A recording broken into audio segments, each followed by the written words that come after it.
Sampailah kita pada sesi untuk meminta pendapat akhir dari pemerintah. Silakan.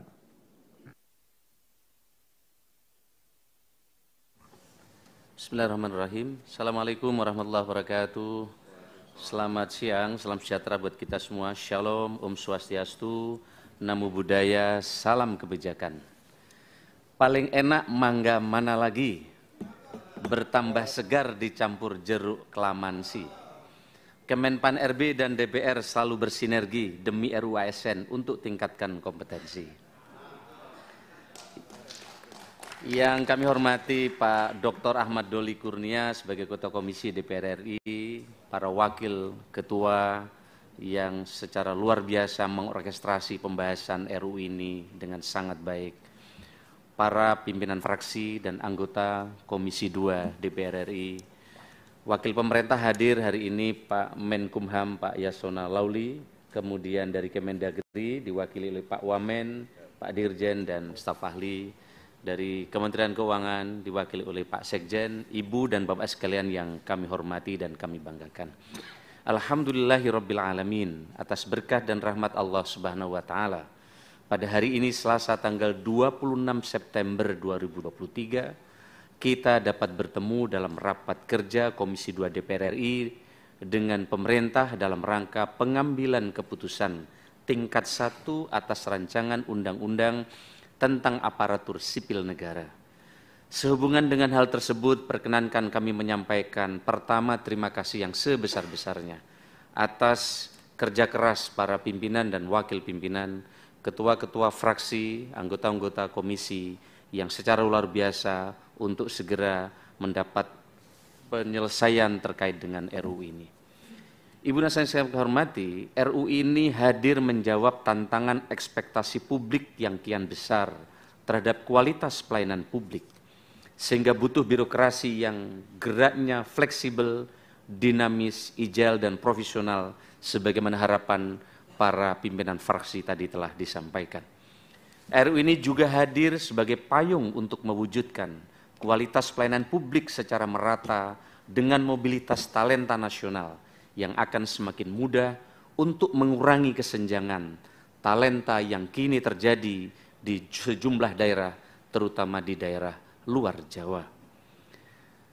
Yang terhormat pimpinan dan anggota Komisi 2 DPR RI, rancangan undang-undang tentang aparatur sipil negara pada awalnya merupakan usulan anggota Dewan yang terhormat yang disampaikan melalui surat Ketua DPR RI kepada Presiden RI nomor LJ 4759 DPR RI /4/2020 perihal penyampaian RUU perubahan Undang-Undang ASN. Dalam surat tersebut DPR menyampaikan usulan perubahan mencakup 5 klaster perubahan dari Undang-Undang nomor 5 tahun 2014 tentang aparatur sipil negara. Pertama, klaster penghapusan KASN. Kedua, klaster penetapan kebutuhan PNS dan P3K. Klaster ketiga terkait dengan kesejahteraan P3K. Klaster keempat terkait dengan pengurangan ASN akibat perampingan organisasi. Dan klaster kelima adalah pengangkatan tenaga honorer. Menindaklanjuti surat Ketua DPR RI, Bapak Presiden Republik Indonesia menugaskan Menteri Pendayagunaan Aparatur Negara dan Reformasi Birokrasi, Menteri Hukum dan HAM, Menteri Keuangan dan Menteri Dalam Negeri mewakili pemerintah untuk melakukan pembahasan RUU perubahan Undang-Undang ASN. Seiring dengan berkembangnya dinamika pembahasan, pemerintah dan DPR RI sepakat untuk menyusun rancangan undang-undang yang mampu menjawab tantangan ASN ke depan agar terwujudnya birokrasi yang profesional dan berkelas dunia. Indeks persepsi korupsi semakin baik dan indeks efektivitas pemerintah yang semakin baik. Itulah harapan dari prioritas ini. Hal ini dilakukan demi terwujudnya pelayanan publik yang lebih baik dan masyarakat yang makin sejahtera. Untuk itu pemerintah dan DPR RI sepakat melakukan beberapa penyelesaian klaster dan menambah 2 klaster pembahasan, yaitu digitalisasi manajemen ASN dan pengaturan khusus ASN pada lembaga legislatif dan yudikatif. Sehingga total klaster pembahasan RUU pembahasan perubahan Undang-Undang ASN adalah 7 klaster dengan penyusunan klaster sebagai berikut. 1. Klaster penghapusan KSN menjadi penguatan pengawasan sistem merit. Klaster kedua, penetapan kebutuhan PNS dan P3K menjadi penetapan kebutuhan ASN. Klaster ketiga, kesejahteraan P3K menjadi kesejahteraan ASN. Klaster keempat, pengurangan ASN akibat perampingan organisasi. Dan klaster kelima, pengangkatan tenaga honorer menjadi penataan tenaga honorer. Klaster keenam, digitalisasi manajemen ASN. Dan 7, penguatan khusus ASN pada lembaga legislatif dan yudikatif. Yang terhormat pimpinan dan anggota Komisi Daerah yang kami hormati, dapat kami sampaikan 7 agenda transformasi dalam RU ini. Mohon ditampilkan. Teman-teman enggak pas. Baik. Dapat kami sampaikan Bapak sekalian 7 agenda transformasi dalam RU ini yang juga merupakan bagian dari masukan penting para anggota Dewan yang terhormat. Pertama adalah transformasi rekrutmen dan jabatan ASN. Ini kita rancang untuk menjawab organisasi yang harus lincah dan kolaboratif. Salah satunya adalah rekrutmen ASN tidak perlu menunggu 1 tahun dengan proses yang bisa lebih dari setahun sehingga birokrasi bisa lebih responsif dan kedepannya juga akan lebih fleksibel sistem rekrutmennya. Misalnya selama ini untuk merekrut yang pensiun di bulan Januari kadang menunggu tahun depan atau 2 tahun sehingga menunggu itulah kemudian muncul honorer-honorer yang tersebar di berbagai daerah di Indonesia. Lalu soal masa percobaan PNS dulu dikunci selama setahun. Maka dalam masa percobaan setahun tidak boleh melanjutkan pendidikan. Misalnya dokter selama masa percobaan dia tidak bisa melanjutkan pendidikan spesialis. Padahal kita butuh percepatan pemenuhan dokter spesialis. Lalu dosen CPNS, dia dikunci masa percobaan setahun sehingga CPNS tidak bisa melakukan percepatan belajar lalu ditambah setahun jadi PNS baru boleh belajar dan berarti mereka kehilangan waktu yang cukup panjang. Kedua, soal kemudahan mobilitas talenta nasional. Kita dedikasikan untuk mengatasi kesenjangan. Kita tahu bahwa talenta yang ada saat ini masih terpusat di kota-kota besar saja, terutama di Jawa. Ada lebih dari 130.000 formasi untuk daerah 3T pada tahun-tahun sebelumnya tetapi tidak terisi. Kedepan dengan undang-undang yang baru ini, mobilitas talenta bisa dijalankan untuk menutup kesenjangan talenta. Dulu basis permintaan dari pejabat pembina kepegawaian usul ke menteri. Kita sulit mengatur apabila tidak ada permintaan. Maka dengan undang-undang ini, pemerintah bisa mengatur mobilitas talenta untuk lebih cepat. Apalagi kita akan berikan reward, kenaikan kelas jabatan atau pangkat jauh lebih cepat dibanding di Jawa atau di kota-kota ketika mereka ditempatkan di 3T tadi. Ketiga, soal percepatan pembangunan kompetensi ASN. Nanti pola pengembangan kompetensi tidak lagi klasikal seperti penataran. Dulu istilahnya jam pelajaran, tapi dengan RU ini kita rancang lebih ke experiential learning, kata Pak Alek, istilah Pak Alek. Ada magang, ada on the job training. Bahkan bisa kita rancang sebelum duduk di kepala dinas tertentu harus magang di UMN besar minimal 2 bulan dan seterusnya. Kalau di Diknas ada program Merdeka Belajar, maka di Undang-Undang ASN adalah program Merdeka Bekerja. Keempat, penuntasan penataan tenaga honorer. Penataan tenaga honorer sampai saat ini belum terselesaikan, bahkan jumlahnya semakin bertambah. Diharapkan dengan adanya revisi undang-undang ini, penataan tenaga non-ASN akan segera bisa diselesaikan sebagaimana harapan anggota Dewan yang terhormat. Kelima adalah reformasi pengelolaan kinerja dan kesejahteraan ASN. Selama ini 99% kinerja individu ASN itu dinilai baik dalam sistem kita. Karena pimpinan itu sungkan kalau ngasih angka kurang baik sehingga pilihannya hanya baik atau sangat baik. Tetapi ternyata kinerja individu belum selaras dengan kinerja organisasi, di mana masih relatif cukup banyak komplain pelayanan publik yang kita desain keselarasannya antara kinerja individu dan seterusnya dan seterusnya. Yang berikutnya adalah dalam rapat Panja RU Perubahan Undang ASN 28 Agustus 2023, Ketua Tim Perumus dan Tim Sinkronisasi menyampaikan bahwa dengan mengacu pada ketentuan angka 237 lampiran 2 Undang-Undang Nomor 12 Tahun 2011 tentang pembentukan peraturan perundang-undangan serta dengan mempertimbangkan adanya perubahan sistematika peraturan perundang-undangan adanya perubahan materi muatan lebih dari 50% dan adanya perubahan esensi Undang-Undang Nomor 5 Tahun 2018, maka rancangan undang-undang tentang aparatur sipil negara akan disusun sebagai undang-undang yang baru dengan format penggantian. Berkaitan dengan substansi pokok rancangan undang-undang tentang aparatur sipil negara, setelah melalui rangkaian proses pembahasan dengan panitia kerja, tim perumus dan tim sinkronisasi DPR RI sampai dengan tanggal 26 November 2023, sekiranya masih menyisakan 2 substansi pokok yang belum disepakati bersama. Namun terima kasih tadi fraksi-fraksi telah memberikan respon yang sangat baik tentang ini. Pertama, terkait dengan pencantuman frase P3K dapat bekerja secara paruh waktu sebagai bentuk perluasan konsep P3K. Dan yang kedua, pencantuman frase pembentukan peraturan pemerintah dilakukan setelah berkonsultasi dengan Dewan Perwakilan Rakyat. Dalam penjelasan pasal yang mengatur tentang amanat pembentukan peraturan pemerintah mengenai manajemen ASN. Sehubungan dengan hal tersebut, pemerintah merasa perlu untuk memberikan penjelasan mengenai perkembangan posisi pemerintah atas kedua substansi pokok sebagaimana dimaksud yang tadi kami telah sampaikan juga kepada para pimpinan dan wakil pimpinan dan juga kepada ketua-ketua Poksi. Yang terhormat pimpinan dan anggota Komisi 2 DPR, berkaitan dengan isu pertama, kami memahami bahwa salah satu latar belakang adanya perubahan undang-undang ini adalah untuk menyelesaikan penataan tenaga honorer melalui perluasan konsep P3K yang dapat bekerja secara paruh waktu. Kami sangat berterima kasih kepada seluruh anggota Dewan yang terhormat yang memiliki semangat untuk memberikan kepastian terkait dengan penataan tenaga honorer dalam undang-undang ini, termasuk dengan solusi P3K paruh waktu. Dapat kami sampaikan juga bahwa pada intinya pemerintah juga memiliki semangat dan cara pandang yang sama untuk memperluas mekanisme dan skema kerja P3K sebagai solusi untuk penyelesaian penataan honorer. Namun demikian, pencantuman frase paruh waktu dalam undang-undang ini kiranya perlu ditinjau ulang karena kaitannya dengan semangat yang dibangun untuk menciptakan produk hukum yang tidak mudah diubah-ubah dalam jangka panjang. Frase paruh waktu bagi pemerintah merupakan metode strategi terhadap penyelesaian tenaga honorer.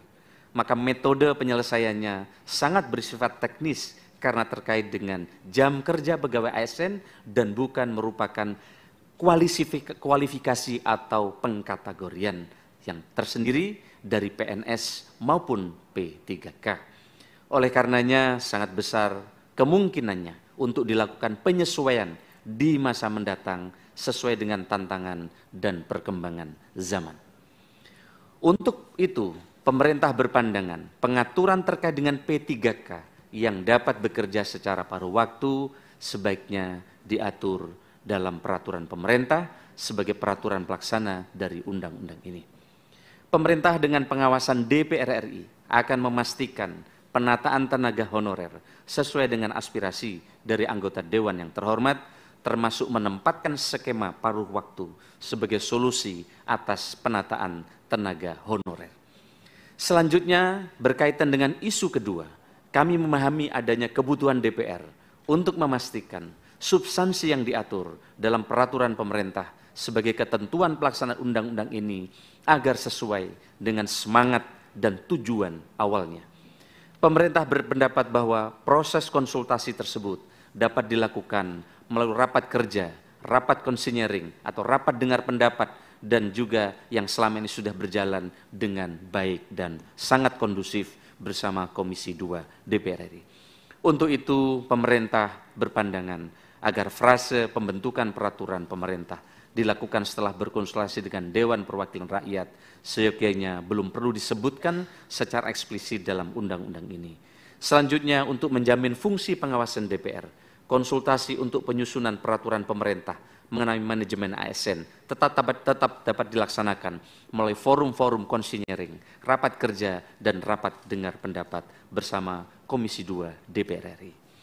Yang terhormat pimpinan dan anggota Komisi 2 DPR RI, pemerintah berharap agar undang-undang tentang aparatur sipil negara ini dapat ditetapkan pada masa sidang DPR RI periode 2019-2024. Harapan ini didasari dengan pertimbangan sebagai berikut.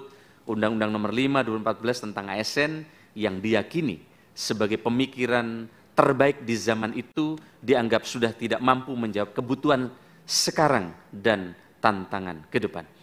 RUU ini merupakan puzzle penting sebagai penggerak puzzle transformasi ASN lainnya, yaitu regulasi turunan Undang-Undang ASN ini, platform digital, pemimpin yang cakap dan berkomitmen, serta pegawai ASN yang memiliki growth mindset.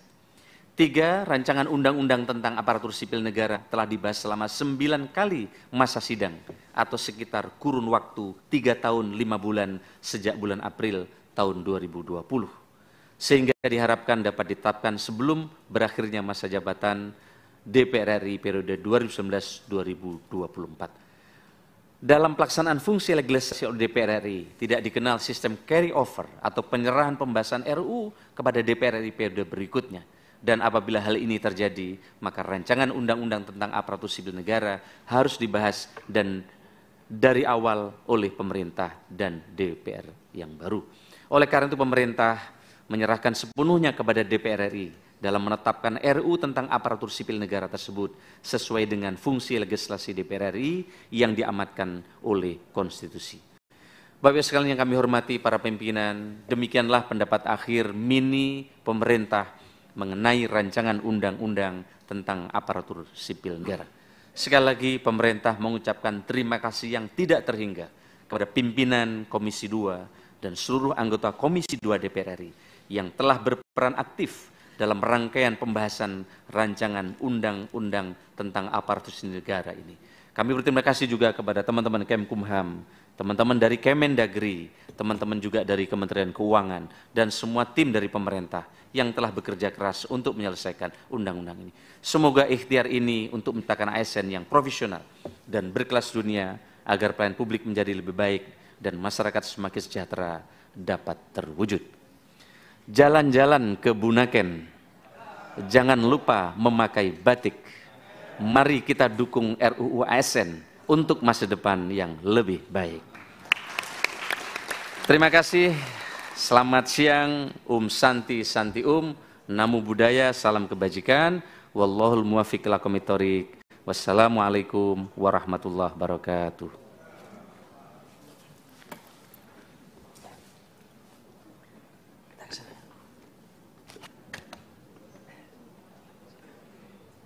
Pak Menteri. Oke.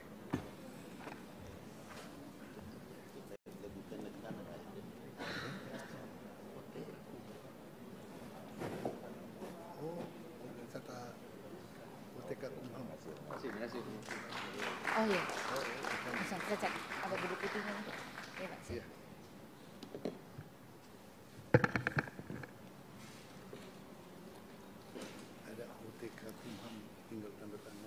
Terima kasih Saudara Menteri Pendayagunaan Aparatur Negara dan Reformasi Birokrasi yang mewakili pemerintah tadi menyampaikan pandangan akhir dari pemerintah.